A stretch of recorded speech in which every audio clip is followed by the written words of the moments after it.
Greetings, everybody. My name is Paul Strutz. I'm the boys basketball coach here at Shoreland Lutheran, the varsity boys coach, and then also in charge indirectly of the JV and the freshman teams as well. And I guess to save a little time for you as parents, rather than have all of you come to school for a meeting after one of the practice evenings, decided to tape normally what I share with parents, and that saves you a trip, A, and B, you can watch it at your own leisure.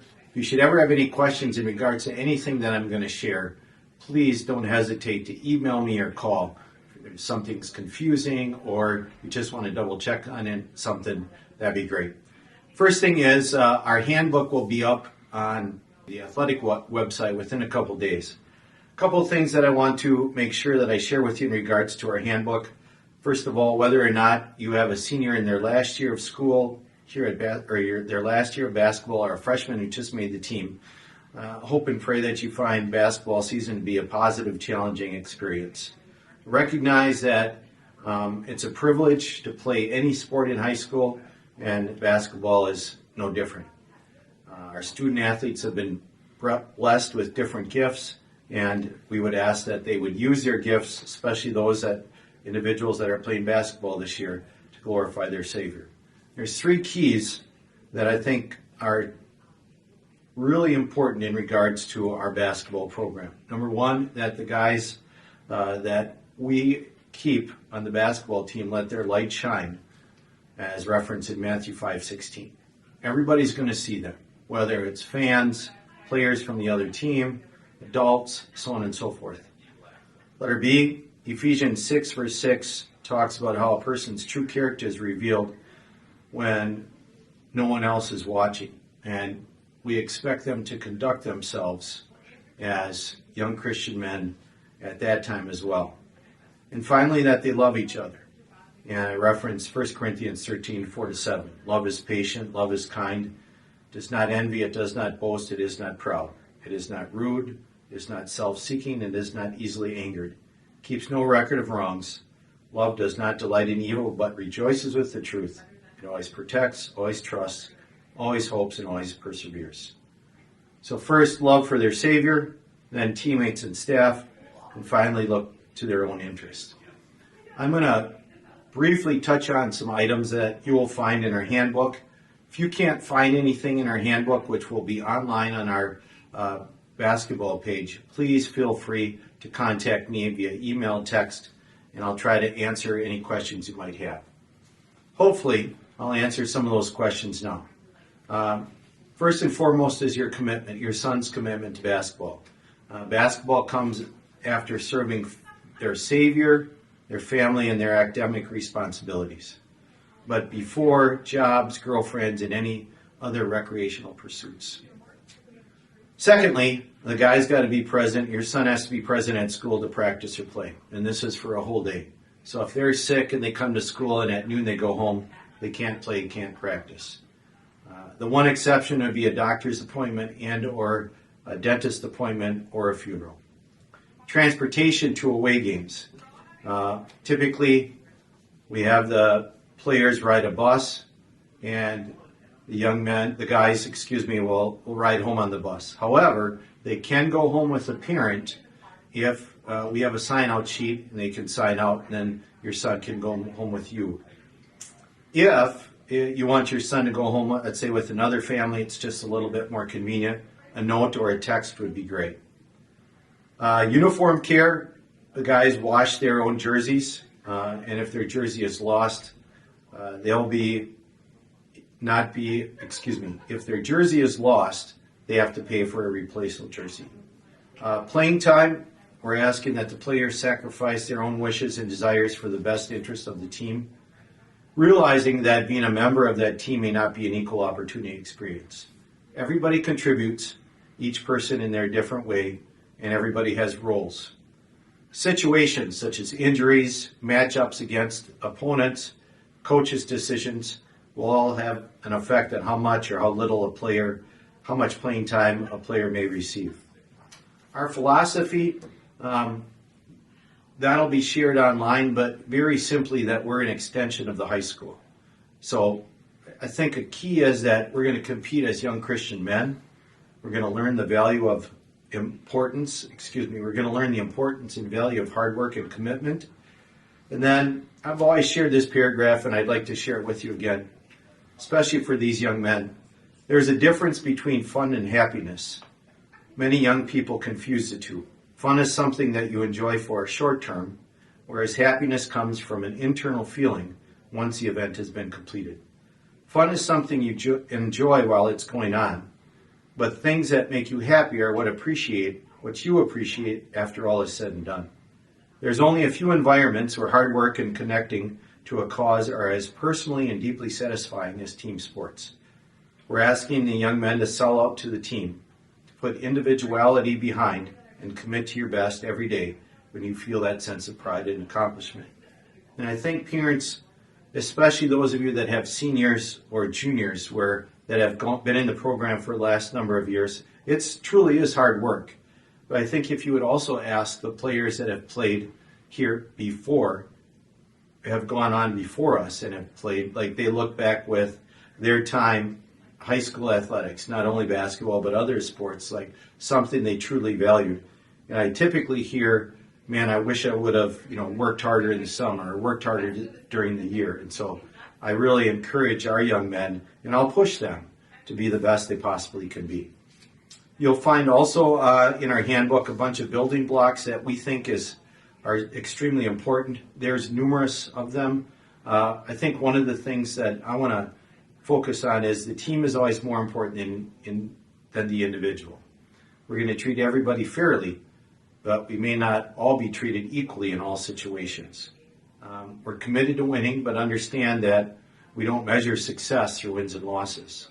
And we also keep in mind that behind every player, there's a person. There's a young man who's learning to grow and become a young Christian man that as he furthers himself in life, will look back and realize what he's learned by playing high school athletics. We ask that our players be on time for class, for meetings and practice, and we'll always attempt to make decisions based on long-term thinking and best interest of the program rather than their short-term desires.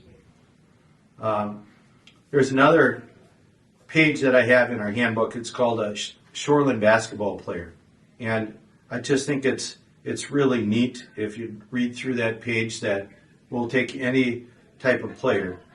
And one of the paragraphs that I really appreciate is, a Shoreland Lutheran basketball player has the enthusiasm of an evangelist, the discipline of a monk, the heart of a warrior, and never loses the honesty and character of a small boy.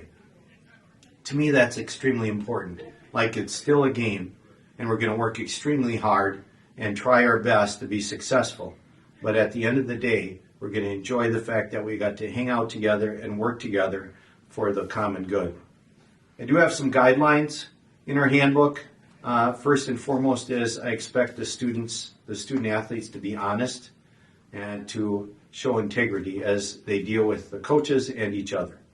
I also expect that they're going to attend school and attend practice and be on time. Their classroom behavior should be above reproach. Their schoolwork needs to be current. And they have to realize that being a member of a team is not an equal opportunity experience. All people contribute. Some have specific roles. Not everybody can or will play every night. Some people will get more minutes or score more, but not everybody will play on a regular basis. And finally, I would ask that our players don't do anything that's detrimental to the best interest of the team. And should that arise, I myself and or the coaches will deal with any problems that we may have. Also with communication in regards to any conflicts you as parents might have with one of the coaches and or one of the players on the team. First and foremost, I would ask that the athlete come to his or his coach. So for example, if your son is a freshman, he should speak to the freshman coach, so on and so forth. If your son is still not satisfied with the answer he got from the coach, then one of our coaches would speak to you as the parent that would speak to him after a game, not directly after. We'd like you to follow like a 24-hour period where you wait and think about what you want to talk about. If you receive no resolution, then you should come to me, the head coach. And if there's still no resolution, you can speak to our athletic director and then eventually your principal. In our handbook, I have the cell phone numbers of each of the coaches as well as my number at school if you would need to reach me in my office. Or you are welcome to email either one of us should you have any questions. This year, Mr. Real will be coaching the JV2 team, which is basically freshmen. Mr. Kashnitsky will be coaching the JV1 team, primarily sophomores. And then myself, Mr. Ham, and Mr. Strasberg will be coaching the varsity team. Moving on then, some communication bits and pieces. First and foremost is that each week, typically on a Sunday, sometime in the morning, maybe sometimes afternoon, I'll send out a basketball news and notes sheet. And that's kind of the agenda for the week. What times practice is, some teams may not have practice, what the dress code is, for example, for a particular date, whether or not we'll be stopping before a game to get something to eat, or whether we won't be, so on and so forth. So that's kind of your reference point on a weekly basis. You're also welcome, and we'll send these home with the boys, to pick up a calendar that it's an old refrigerator calendar, that's what I call it. My wife appreciates it, and I kind of appreciate it too. I have it in my office, so I always know it's a couple days ahead that I can plan, whether we have early practice, which is right after school from 3 to 4:45, or whether we have late practice, which is 4:45 to 6 p.m. Sometimes those times can deviate a tad bit, and that's what this is for. I also have on the calendar when we have games, whether they're away or home. I also have if we have school on those particular days, and some days we do practice when we don't have school. Not very often, but there are a few times. So that will be handed out to the boys. They can take that home. A couple other things. There will be I will send an email in regards to if you'd like to purchase clothing. I think that's been done already, but if you were waiting until the boys find out if your son made the team or not, that's fine. I believe those stores are open for a little bit longer.